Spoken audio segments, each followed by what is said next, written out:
we are we are coming to you live via YouTube streaming, via Facebook streaming, and also via Skype online. Each one of you is welcome to this live streaming. The sessions on Vigyan Bhairav Tantra. After explaining certain questions, I am coming back to the third session of the techniques. We spoke on the techniques of breath movement. Now these are the three techniques to put you at ease. Techniques to put you at ease. This is technique number 10, 11 and 12. Out of 112 techniques, which corresponds to various psycho centers, although we say there are 7, but in fact there are 114. 2 are excluded, one is outside and one is within. So there remains 112 techniques, centers. So there are 112 techniques of transformation or meditation. These form the part of Vigyan Bhairav Tantra. The technique number 10 says, while being caressed, sweet princess, enter the caress as everlasting life. While being caressed, we get caressed, but we do not enter the caress as everlasting life.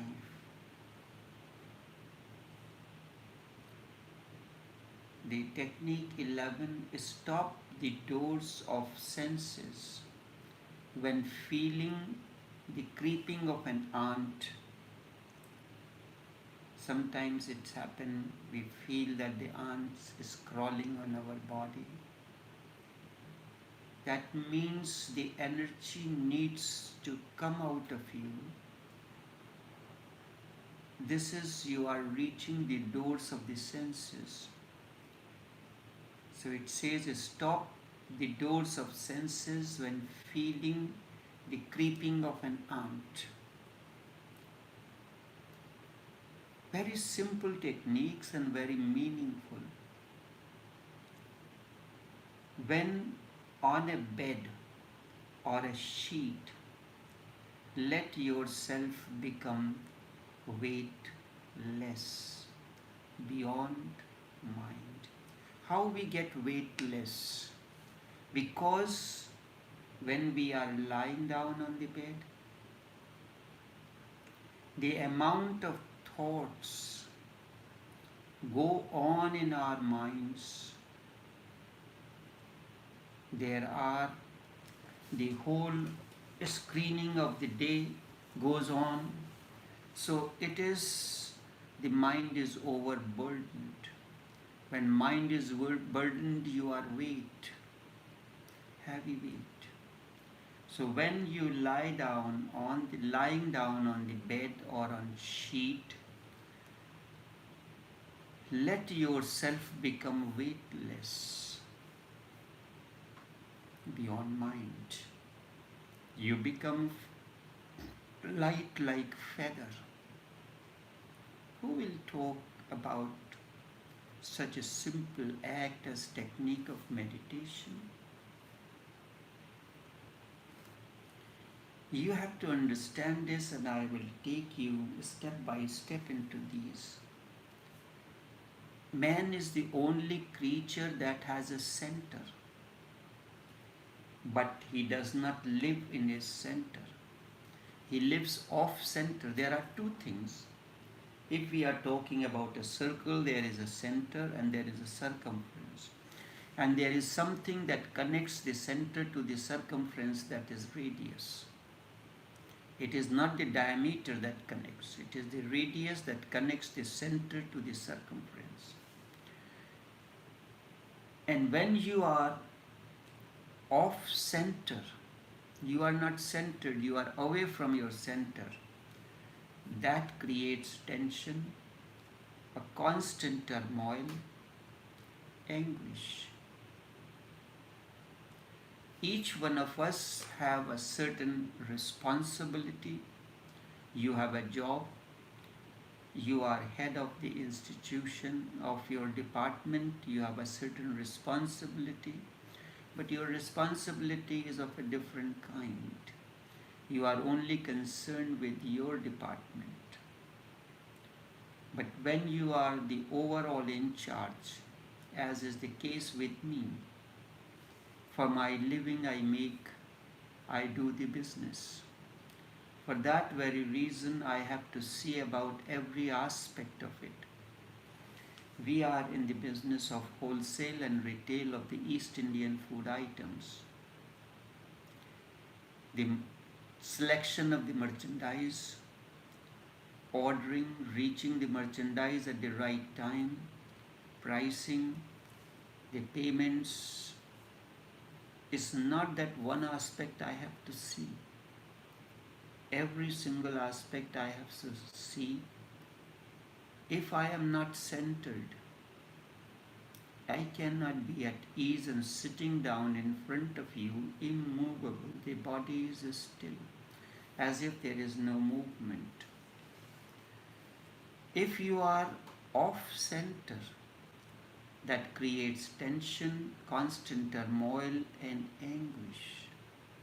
We must always, you are not where you should be, and that creates imbalance. You are not at the right balance. You are off balance, and this off balance, this off center, is the base of all mental tensions. It becomes too much. When it becomes too much, you go mad. A madman is one who has completely gone out of it. He lives off balance permanently, but you sometimes are off balance and other times you are not. The enlightened one is the one who is the opposite of the madman. He is centered in himself 24 hours. But you as a man are in between. Sometimes you have gone completely out of yourself, so you act like mad. Then you are not connected to your center. You move in the gap. Sometimes you move very, very far away. So you have the moments when you are temporarily mad, in anger, in sex, in anything in which you have moved too far from yourself, you become temporarily mad. Look at yourself when you get angry. What happens? You lose, as if the river has lost all the borders, then there is no difference between you and the madman. The difference is only that you are temporarily in that state and madman is permanently in that state. You will come back from that state. When you are in anger, there is madness. Look at yourself when you are angry. You would not like to see at your face at that moment in the mirror. But you are not in that anger, in that madness permanent. Qualitatively, there is no difference between you and the person who is mad out of anger. Quantitatively, there is a difference. The quality is the same, the madman getting angry and you getting angry. Buddha getting angry, Raman getting angry, and you getting angry. Quality is the same, so sometimes you touch the madness, and other times when you are relaxed, totally at ease, you touch your center as well. And when you touch your center, those are the moments of blissfulness. They happen. Then you are just like a Buddha, just like a Krishna, just like a Lao Tse. But this happens only temporarily. It's a temporary moment. You do not and you cannot stay there permanently. In case of an awakened one, he is most of the time in that moment. Sometimes, not unconsciously, but consciously as a process of transformation, he comes out of that state and uses anger as a tool. You do not stay there really. The moment you realize that you are blissful, you have moved. You have reached to your center. But it is so momentary that by the time you have recognized the bliss, it is no more. It comes just for a fraction of a second. We go on moving between these two limits. A momentary state of blissfulness, but this movement is dangerous. This movement is dangerous because you cannot create a self-image, a fixed image. You do not know who you are. If you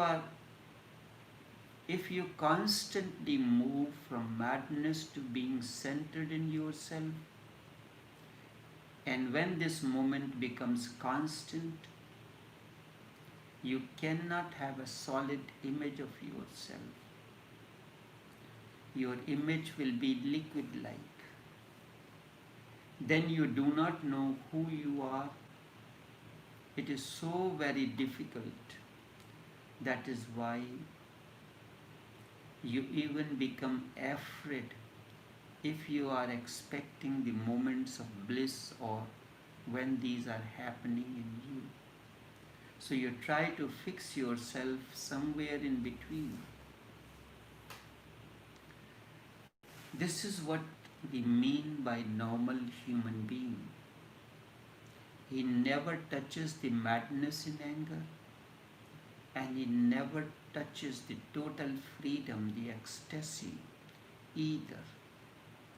He remains liquid-like, moving, but he does not touch anything permanently. He never moves from a solid image.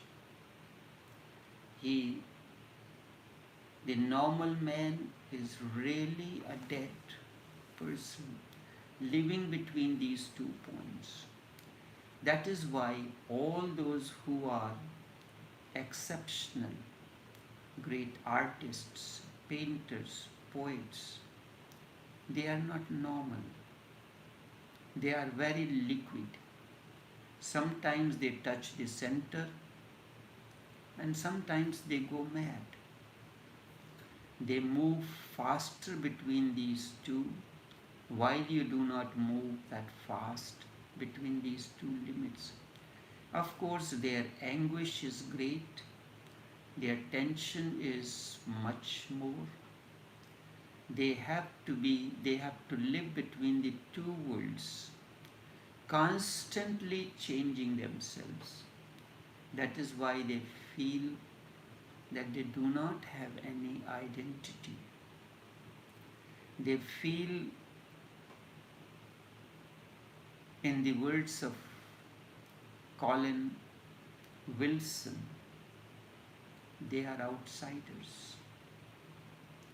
In your own world of normality, they are outside. It will be defined to these four types. The category of the men. The first is who has a fixed, solid identity, who knows who he is, a doctor, an engineer, a professor, a saint, who knows who he is and never moves from there. He clings constantly to that identity, to that image. The second are those who have liquid images, movable images. Poets, artists, painters, singers, they do not know who they are. Sometimes they become just normal, while other times they go mad. Sometimes they touch the ecstasy that a Buddha touches. The third is the category of those who are permanently mad. They have gone outside themselves, below the mind, and they never come back home. They do not even remember that they have a home. And the fourth is the category of those who have reached home. Buddha, Jesus, Krishna,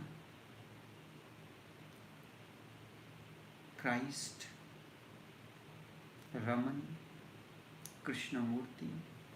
This fourth category belongs to those who have reached home. They are totally relaxed. In their consciousness, there is no tension, no effort, no desire. And as Krishna says, I do not have to gain anything in the three universes, yet still I engage in action cause men follow my path.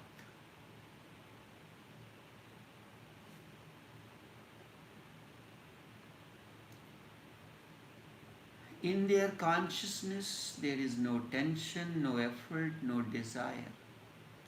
In one word, it can be said, there is no becoming. There are two things, being and becoming. You are in a state of constantly trying to become something, this or that. They have reached to the pinnacle. There is nowhere to go now. They are in a state of being. They do not want to become anything.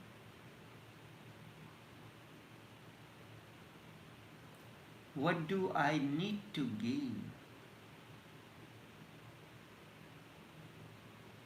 There is nothing in this universe that appeals to me more than my state of blissfulness.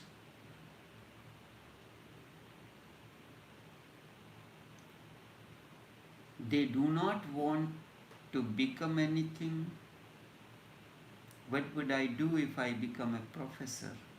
If I become a great businessman? No. I am doing the business for the sake of my living, just as you are working with some organization. I set up my own organization that can provide a livelihood. So probably that was my way. So just to make sure that it runs efficiently, they have been, but there is no becoming, and they are at ease with their being. Whatsoever they are at ease with it. They do not want to change it, do not want to go anywhere, they do not have any future. This very moment is eternity, is all for them.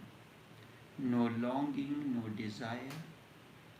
That does not mean a Buddha will not eat, a Christ will not sleep, a Raman will not do this. He will eat, he will sleep, but they are not desires. A Buddha will not project these desires. He will not eat tomorrow. He will eat now. Remember this. You go on eating in the tomorrow. You are eating in the future. You go on eating in the past. How do we do that? When I started my radio program in 1989, my first the program that was under the series Hour of Introspection, the first program was, do you know what is the most important thing in life is how do you eat? We have a platter in front of us. We have a morsel in our mouth, next one in our hand, and eyes are constantly fixed on what is on the platter. That time this program was broadcast by another news anchor. It was her voice was used. She asked me, is this a spiritual program? Many years after, almost 20 years after, she told me, now I realize that was a spiritual program. Now what it is happening, the morsel that is in your mouth, that represents nowness.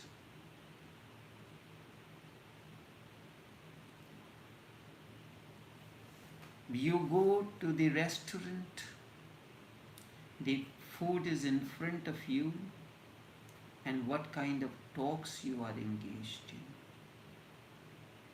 You look at the menu, you order, you say that restaurant where we went the last time, they had this appetizer which was very good. But this restaurant does not have an appetizer, so we have to take something else. And the food in that restaurant was very tasty, the service was very good. You talk about the past. And then all of a sudden somebody says, you know, next time when we are going, we will go to the next restaurant which is in that avenue, and I have heard of a good review about that, and we will go and visit that. You are sitting in a restaurant waiting for the dishes to be served. Someone talks about the past visit to the restaurant. Next one discusses and plans to go to the next time to the other restaurant. While you are eating today, your mind will go on moving somewhere else. While you are trying to go to sleep, you will start eating tomorrow, or else the memory of the past will come. Buddha eats today. This very moment he lives. He does not project his life into the future, because there is no future for him. When future comes, tomorrow never comes. Tomorrow always comes as today, as now. Whenever future comes, it comes as the present, as now. It is always today. It is always now. So a Buddha eats, but he never eats in the mind. Remember this. There is no, we are engaged in cerebral eating. Buddha does not eat that way. You go on eating in the mind. And this is absurd because mind is not meant for eating. Mind cannot eat. But we are cerebral eaters. All your centers are confused. Your body-mind arrangement is mixed up. This is madness.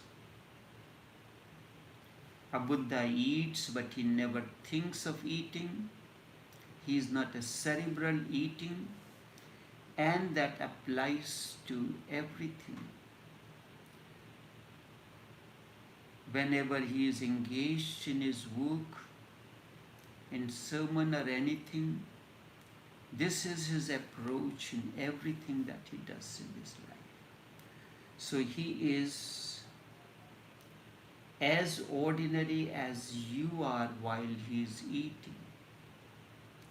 Do you think that a Buddha is not going to eat? Or that when the sun is hot, he is not going to perspire? Or when cold wind comes, he will not feel cold? He will feel it. But he will always be in the present, never in the future. There is no becoming. There is no becoming, and when there is no becoming, there is no tension. Understand this very clearly before we go into the explanation of these techniques. If there is no becoming, how can there be any tension? Tension means you want something else which you are not.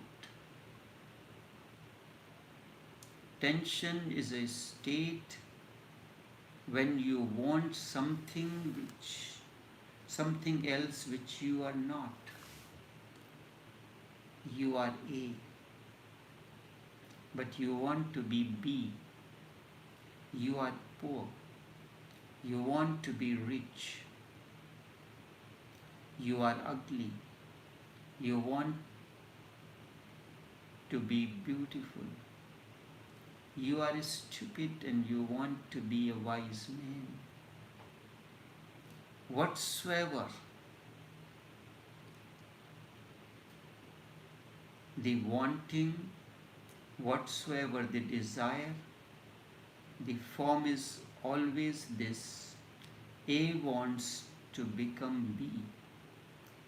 Whatsoever you are not happy with it. For commitment, for contentment, something else is needed. For contentment, something else is needed, and that is the constant structure of the mind that goes on desiring. When you get something that you want to get now, again the mind will say this is not enough. Something else is needed. That is good, but still I want. That's how the mind goes on. Mind always moves. Mind always moves on and on. Whatsoever you get becomes useless. The moment you get it, it becomes useless. This is desire. And A constant desire, Buddha calls this as Trishna, a hunger. This is becoming. There is constant Trishna in you. You get this, you are not happy with it. You move from one life into another, from one world to another. This goes on. It can continue ad infinitum. There is no end to it, no end to desire, no end to desiring. But if there is no becoming, if you accept totally whatsoever you are, ugly or beautiful, wise or stupid, rich or poor, whatsoever you are, if you accept it in its totality, becoming ceases. The problem is you have problem around you. If you accept it, acceptance is the way of dissolution. Then there will be no tension. Then the tension cannot exist. There will be no anguish. You are at ease. You are not worried. This non-becoming mind is a mind which is centered in the self. You are striving to attain to this non-becoming mind, and a non-becoming mind centers in the self.